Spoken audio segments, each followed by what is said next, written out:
বাড়ি বসিয়া লিখিতেছিলাম। সকালবেলাটায় কে আসিয়া ডাকিল, জ্যাঠামশাই। এক মনে লিখিতেছিলাম, তাই একটু বিরক্ত হইয়া বলিলাম, কে? বালিকা কণ্ঠে কে বলিল, এই আমি হাজু। হাজু? হাজুকে? বাহিরে আসিলাম। একটি 16-17 বছরের মলিন বস্ত্র পরনে একটি মেয়ে, ছোট একটা ছেলে কোলে দাঁড়িয়ে আছে। চিনিলাম না। গ্রামে অনেকদিন পরে নতুন আসিয়াছি, কত লোককে চিনি, কত লোককে চিনি না। বলিলাম, তুমি কে? মেয়েটি লাজুক স্বরে বলিল, আমার বাবার নাম রামচরণ বৈষ্ণব। এইবার চিনিলাম। রামচরণের সঙ্গে ছেলেবেলায় কড়ি খেলিতাম। সে আজ বছর 5-6 হইল ইহলোকের মায়া কাটাইয়া সাধনোচিত ধামে প্রস্থান করিয়াছে। সে সংবাদও রাখি, কিন্তু তাহার সাংসারিক কোনো খবর রাখিতাম না। তাহার যে এত বড় মেয়ে আছে তা এখন জানিলাম। বলিলাম, ও তুমি রামচরণের মেয়ে? বিয়ে হয়েছে দেখছি। শ্বশুরবাড়ি কোথায়? কালোপুর। বেশ বেশ। এটি খোকা বুঝি? বয়স কত হলো? এই 2 বছর। বেশ, বেঁচে থাকো। যাও, বাড়ির মধ্যে যাও। আপনার কাছে এইছি জ্যাঠামশাই। আপনি লোক রাখবেন? লোক? না, লোক তো আছে, গয়লা বউ। আর লোকের দরকার নেই তো। কেন, থাকবে কে? আমি থাকতাম। আমার মাইনে লাগবে না, আমায় দুটো খেতে দেবেন। কেন, তোমার শ্বশুরবাড়ি? মেয়েটি কোনো জবাব দিল না। অত শত হাঙ্গামাতে আমার দরকার কি? লেখার দেরি হয়ে যাইতেছে। সোজাসুজি বলিলাম, না, লোকের এখন দরকার নেই আমার। তারপর মেয়েটি বাড়ির মধ্যে ঢুকিল এবং পরে শুনিলাম সে ভিক্ষা করিতে আসিয়াছে, চাল লইয়া চলিয়া গিয়াছে। মেয়েটির কথা ভুলিয়া গিয়েছিলাম। হঠাৎ একদিন দেখি রায়েদের বাহিরের ঘরের পৈঠায় বসিয়া একটি মেয়ে হাউ হাউ করিয়া এক টুকরো তরমুজ খাইতেছে। যেভাবে সে তরমুজের টুকরাটি ধরিয়া কামড় মারিতেছে, হাউ হাউ কথাটি সুষ্ঠুভাবে সেক্ষেত্রে প্রযোজ্য। এবং এই কথাটি আমার মনে আসিল। অতি মলিন বস্ত্র পরিধানে ছেলেটি ওর সঙ্গে নাই। পাশে পৈঠার উপর 2-1 টুকরো পেঁপে ও 1 খণ্ড তালের গুড়ের পাটালি। অনুমানে বুঝিলাম আজ অক্ষয় তৃতীয়ার উপলক্ষে রায়বাড়ি কলসি উপসর্গ ছিল। এসব ফলমূল ভিক্ষা করিতে গিয়া প্রাপ্ত। কারণ মেয়েটির পায়ের কাছে একটা পোঁটলা এবং সম্ভবত তাহাতে ভিক্ষায় পাওয়া চাল। সেদিন আমি কাহাকে যেন মেয়েটির সম্বন্ধে জিজ্ঞেস করিলাম। শুনিলাম মেয়েটির শ্বশুরবাড়ি যায় না, কারণ সেখানকার অবস্থা খুবই খারাপ। দুবেলা ভাত জোটে না। চালাইতে না পারিয়া মেয়েটির স্বামী উহাকে বাপের বাড়ি ফেলিয়া রাখিয়াছে, লইয়া যাওয়ার নামও করে না। এদিকে বাপের বাড়ির অবস্থা অতি খারাপ। রামচরণ বৈষ্ণবের বিধবা স্ত্রী লোকের বাড়ি ঝিবৃত্তি করিয়া 2টি অপগণ্ড ছেলে ও মেয়েকে অতি কষ্টে লালন পালন করে। মেয়েটি মায়ের ঘাড়ে পড়িয়া আছে আজ 1 বছর। মা কোথা হইতে চালাইবে? কাজী মেয়েটিকে নিজের পথ নিজেই দেখিতে হয়। একদিন আমাদের বাড়ি ঝি গয়লা বউকে কথায় কথায় জিজ্ঞেস করতে সে বলিল, হাজু। হাজু নাকি আপনার বাড়িতে থাকবে বলেছিল? হ্যাঁ, বলেছিল একদিন বটে। খবরদার বাবু, ওকে বাড়িতে জায়গা দেবেন না, ও চোর। চোর? কিরকম চোর? যা সামনে পাবে তাই চুরি করবে। মুখুজ্জে বাড়ি রাখেনি ওকে। যা তা চুরি করে খায়, দুধ চুরি করে খায়, চাল চুরি করে নিয়ে যায়, আর বড্ড খাই। কেবল খাবো আর খাবো। ওর হাতির ঘোড়া জোগাতে না পেরে মুখুজ্জে বাড়ি ছাড়িয়ে দিয়েছে। এখন পথে পথে বেড়ায়। ওর মা ওকে দেখে না? না, সে নিজে পায় না পেট চালাতি, ওকে বলেছে, আমি কনে পাবো, তুই নিজেরটা নিজে করে খা। তাই ও দৌড়ে দৌড়ে ঘোরে। সেই হইতে মেয়েটির উপর আমার দয়া হইল। যখনই বাড়ি আসিত চাল ডাল 2-4টি পয়সা দিতাম। 2 বার বাড়িতে ভাত খাইয়া গিয়েছে আমার বাড়ি হইতে। মাসখানেক পরে একদিন আমার বাড়ির সামনে হাউমাউ করিয়া কান্না শুনিয়া বাহির হলাম। দেখি হাজু কাঁদিতে কাঁদিতে আমাদের বাড়ির দিকে আসিতেছে। ব্যাপার কি? শুনলাম মধু চক্রবর্তী নাকি তাহার আর কিছু রাখে নাই। তাহার হাতে একটি ঘটি ছিল, সেটিও কাড়িয়া রাখিয়া দিয়েছে। তাহাদের বাড়িতে ভিক্ষা করিতে গিয়েছিল এই অপরাধে। রাগ হইল। আমি গ্রামের একজন মাতব্বর এবং পল্লীমঙ্গল সমিতির সেক্রেটারি। তখনই মধু চক্রবর্তীকে ডাকাইয়া পাঠালাম।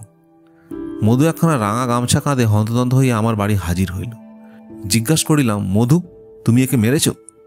হ্যাঁ দাদা, একগা মেরেছি ঠিকই, রাগ সামলাতে পারিনি। ও আস্ত চোর একটি। শুনুন আগে, আমাদের বাড়ি ভিক্ষা করতে গিয়েছে, গিয়া উঠোনের লঙ্কা গাছ থেকে কোঁচর ভরে কাঁচা পাকা লঙ্কা চুরি করেছে প্রায় 1.25 টাকা। আর একদিন অমনি ভিক্ষা করতে এসে দেখি বাইরের উঠানের গাছ থেকে একটা পাকা পেঁপে ভাঙছে।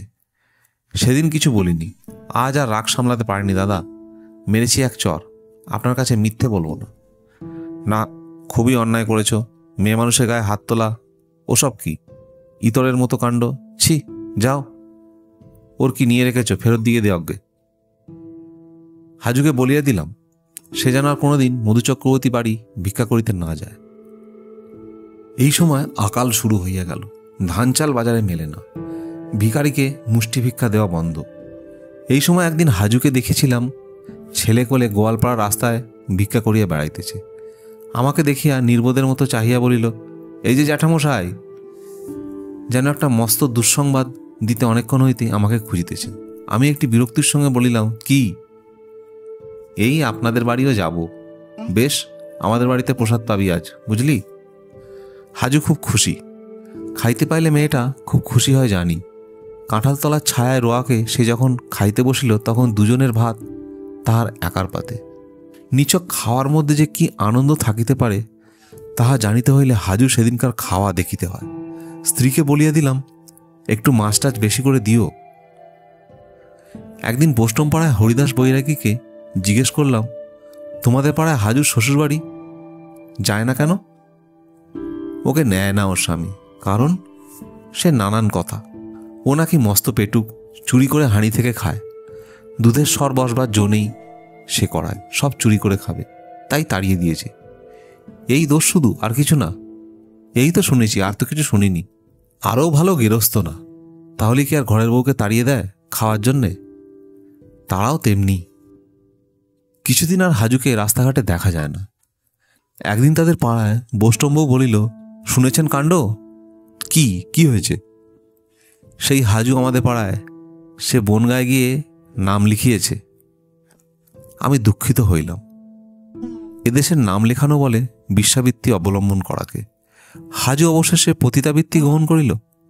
খুব আশ্চর্যের বিষয় নয় এমন কিছু, তবু দুঃখ হয় গ্রামের মেয়ে বলিয়া।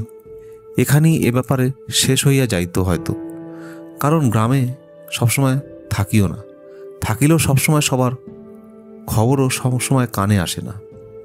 50-এর মন্বন্তর চলিয়া গেল। পথের পাশে এখানে ওখানে আজও 2-1টা কঙ্কাল দেখা যায়।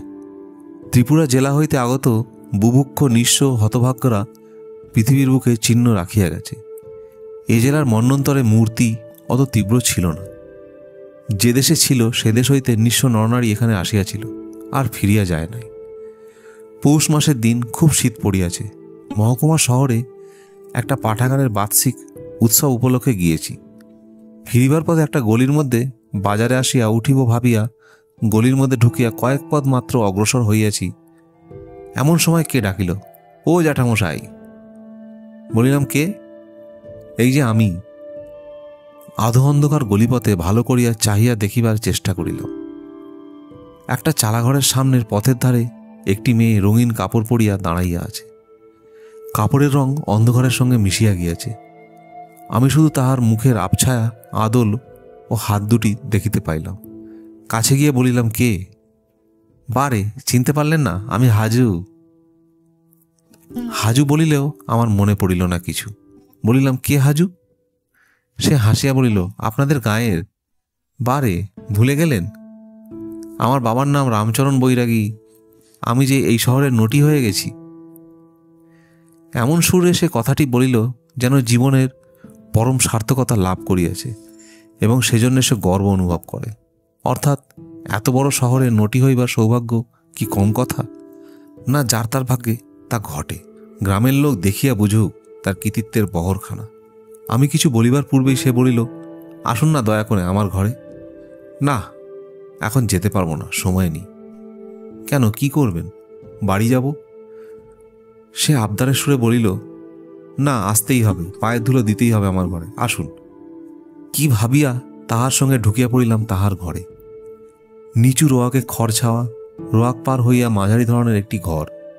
ঘরে একখানা নিচু তক্তপোষের উপর সাজানো গোছানো ফর্সা চাদর পাতা বিছানা, দেওয়ালে বিলিতি সিগারেটের বিজ্ঞাপনের 2-3খানা ছবি, একখানা ছোট জলচৌকির উপর খানকতক পিতল কাঁসার বাসন রেড়ির তেলের প্রদীপের অল্প আলোয় ঝকঝক করিতেছে।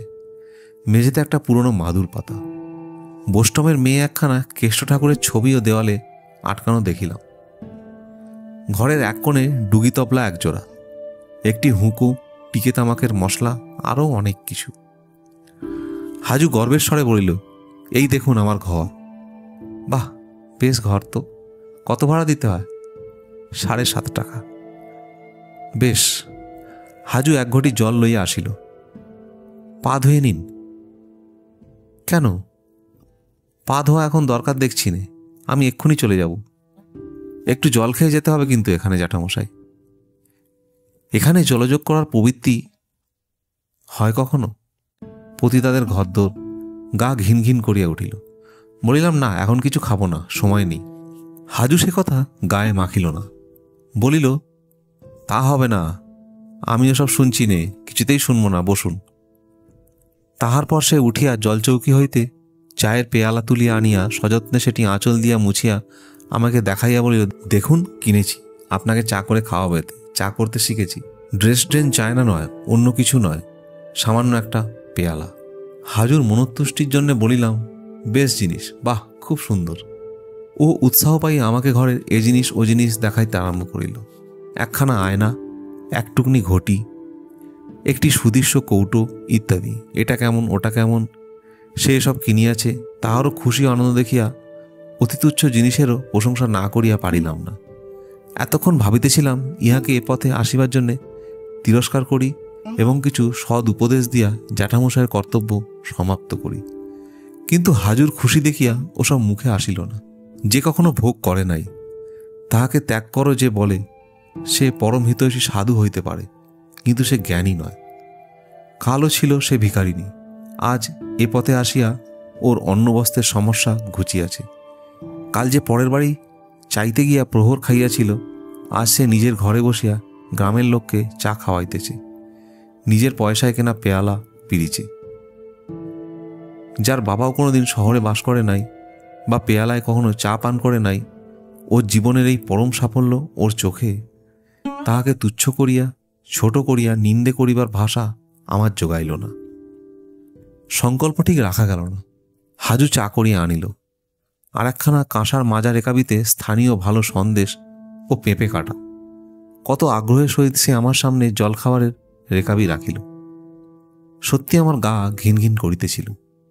এমন জায়গায় বসিয়া কখনো খায় নাই এমন বাড়িতে। কিন্তু হাজুর আগ্রহ ভরা সরল মুখের দিকে চাহিয়া পাত্রে কিছু অবশিষ্ট রাখিলাম।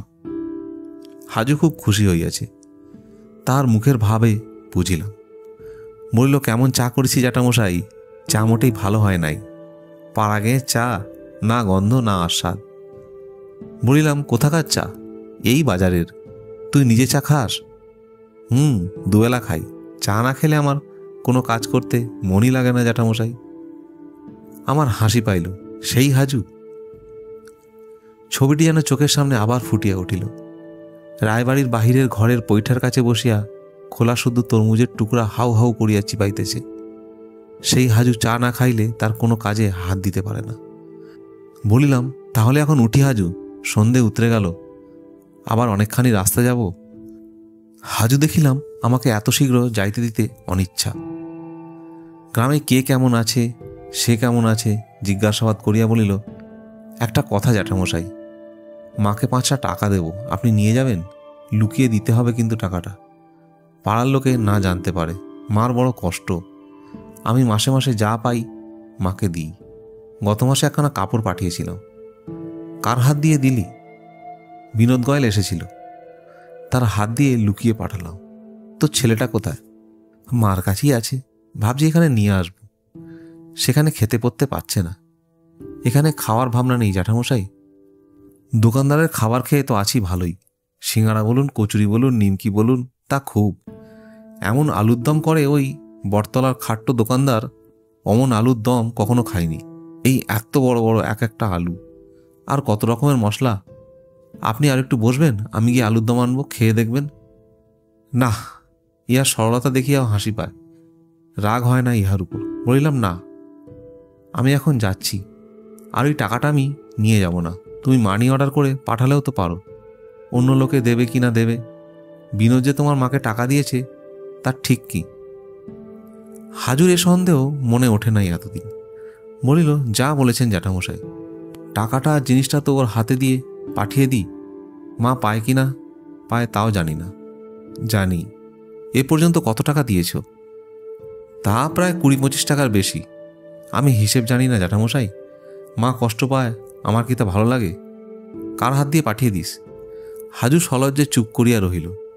বুঝিলাম আমাদের গ্রামের লোকজন ইহার নিকট যাতায়াত করে। বলিলাম, আচ্ছা দে 5টা টাকা, চলি।